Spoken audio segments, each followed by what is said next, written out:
Bonjour tout le monde, j'espère sincèrement que vous allez bien. Dans la vidéo d'aujourd'hui, je vais vous montrer comment préparer votre semaine de trading. Pour commencer, si vous voulez préparer une semaine de trading, la première chose à faire, c'est regarder d'abord les annonces économiques. Là, je fais référence aux traders qui interviennent sur les marchés forex, d'accord? Alors, les annonces économiques, par exemple, ça dépend des traders. Vous pouvez regarder Forex Factory, par exemple, pour mon cas, ou vous pouvez regarder les annonces économiques sur Investing, d'accord? Aujourd'hui, c'est dimanche le 22, je vais commencer le 23 septembre jusqu'au 27 septembre. Alors, premièrement, c'est pour me préparer aux différentes volatilités qui peuvent survenir sur les marchés. Je dois être préparé d'abord stratégiquement et aussi psychologiquement. Je ne vais pas vous présenter toutes les annonces économiques, d'accord? Ce n'est pas une vidéo basée sur les annonces économiques. Par exemple, ici pour les PMI, nous aurons les PMI sur l'euro, ce qui englobe les lundis, nous aurons sur la France et puis l'Allemagne, la Grande-Bretagne. Mais vous devez vous focaliser plus sur les annonces économiques sur les dollars américains. Et vous allez comprendre que les annonces économiques sur les dollars américains auront plus d'impact sur les marchés par rapport à d'autres annonces économiques. Alors, ça veut dire qu'à partir de lundi, ça sera à 13h45 GMT. Nous aurons l'annonce économique sur les dollars. À partir de ce moment-là, je dois bien vérifier si j'aurai des positions en cours. Et si je n'aurai pas de positions en cours, je dois venir regarder si j'aurai des opportunités. Parce qu'avec les annonces économiques, par exemple, si vous attendez à vendre sur un certain niveau ou acheter sur un certain niveau et que le prix n'est pas encore arrivé à ce niveau, il se peut qu'avec l'annonce économique, les prix arrivent directement sur votre zone d'intérêt.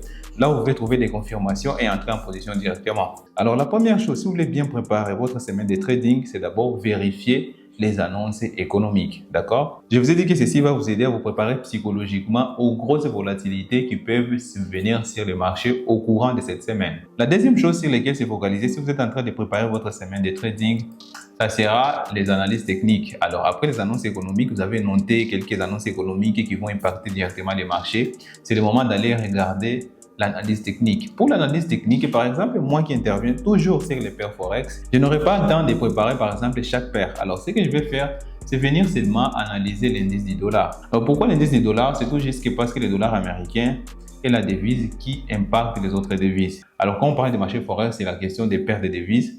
Alors, si vous analysez, vous comprenez comment va se mouvementer la devise majeure qui va impacter les autres devises. Directement, vous saurez comment vous préparer au courant de la semaine. Alors, par exemple, ici, j'ai analysé. Je ne vais pas vous expliquer les analyses, d'accord? Ce n'est pas question de vous expliquer les analyses, mais je vais me focaliser sur mon objectif qui est tout simplement de vous montrer les trois choses sur lesquelles vous devrez vous focaliser si vous voulez préparer votre semaine de trading, d'accord? Ici, en analysant l'indice du dollar, qu'est-ce que je vais remarquer?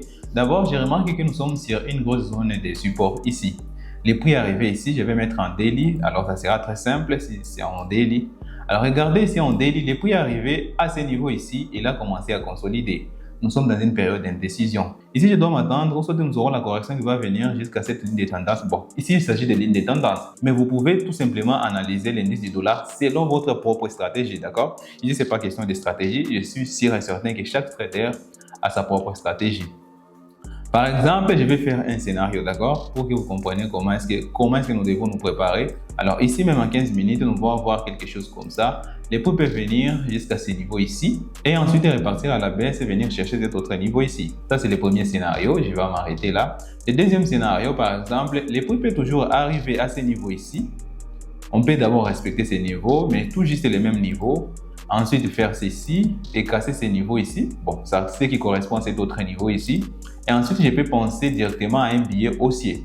Mais ce que vous allez remarquer ici, selon cette stratégie ici, les points cruciaux, c'est ces points ici. D'accord? Ça veut dire que si le prix arrive ici, je dois venir et regarder le comportement du prix à ce niveau.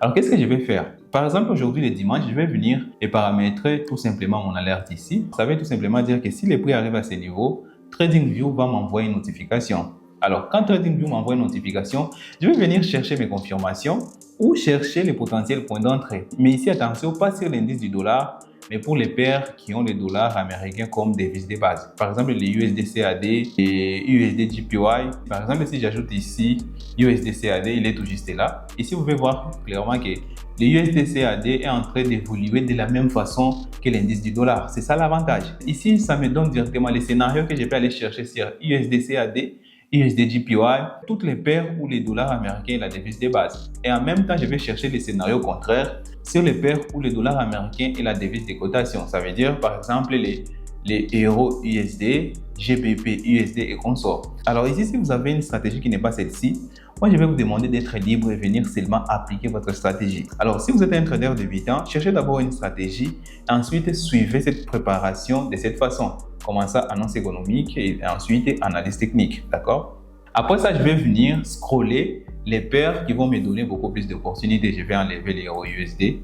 Alors ici, je vais commencer à organiser mon watchlist ici en fonction des signaux imminents. Je vais mettre le BTC à la première place qui sera suivi par le pétrole par exemple et ainsi de suite. À chaque fois que j'ai une paire qui va me donner des opportunités qui sont imminentes, je vais commencer par cette paire et ensuite les autres paires vont suivre selon la position du prix par rapport à ma stratégie. La dernière chose sur laquelle vous allez vous focaliser, c'est vous préparer en avance en termes d'objectifs.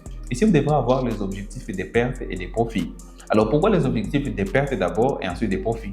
Les objectifs des pertes vont vous permettre, si vous atteignez par exemple 5% des pertes au courant de cette semaine, même si c'est encore mardi ou mercredi, vous devrez vous arrêter. Si vous continuez, là vous serez en train de violer votre discipline. Par exemple aussi les objectifs de gains. C'est un peu bizarre, mais je connais beaucoup de traders qui n'ont pas des objectifs de gains. Les objectifs de gains en termes de discipline vous permettent aussi de vous arrêter quand vous avez atteint vos gains. Par exemple, à partir de lundi, vous pouvez avoir des très belles opportunités. Vous avez atteint, par exemple, 10% de votre compte et c'était ça votre objectif. Vous pouvez directement vous arrêter, même si vous avez des très belles opportunités. Pour certains traders, ça sera très difficile à comprendre. En termes de discipline, en trading, nous avons deux choses qu'un trader doit toujours éviter. La première chose, c'est le overtrading. Le overtrading, ça arrive quand vous avez perdu énormément, mais vous continuez toujours à trader avec l'objectif de récupérer toutes les pertes. Alors, si vous avez un objectif de perte, ça sera très difficile de tomber en overtrading parce qu'une fois l'objectif atteint, vous pouvez directement vous arrêter. En trading, nous avons aussi les greedy trading. C'est en anglais. Bon, alors les personnes qui peuvent me dire ça en français, mettez-les-moi dans les commentaires tout simplement. C'est quand un trader est dans une situation où il fait beaucoup de TP, il fait beaucoup de gains, mais il n'arrive pas à s'arrêter. Il se sent super puissant, il se dit que c'est le moment de prendre tout au marché. Et ce qui arrive pour un trader qui avait déjà fait 30%, maintenant il est à 10%, il ne sera pas satisfait parce qu'il a vu son capital grimper jusqu'à 30%. Alors il va encore risquer ces 10% et arriver à 0%, puis terminer la semaine en perte. C'est pourquoi il est crucial d'avoir aussi les objectifs des gains. Quand vous avez les objectifs des gains, par exemple les 15%, vous avez atteint vos 15%, la semaine n'est pas encore terminée, vous vous arrêtez directement. À long terme, vous allez vous remercier. Alors, c'est tout ce que je voulais vous présenter dans cette petite vidéo. Si vous avez aussi votre routine de préparation des semaines de trading, vous pouvez seulement m'expliquer ça dans les commentaires. On va essayer de discuter ensemble et comparer tout ça. Si vous avez aimé cette vidéo, n'oubliez pas de la liker et de la partager. On se retrouve très rapidement pour une nouvelle vidéo. Je vous dis ciao.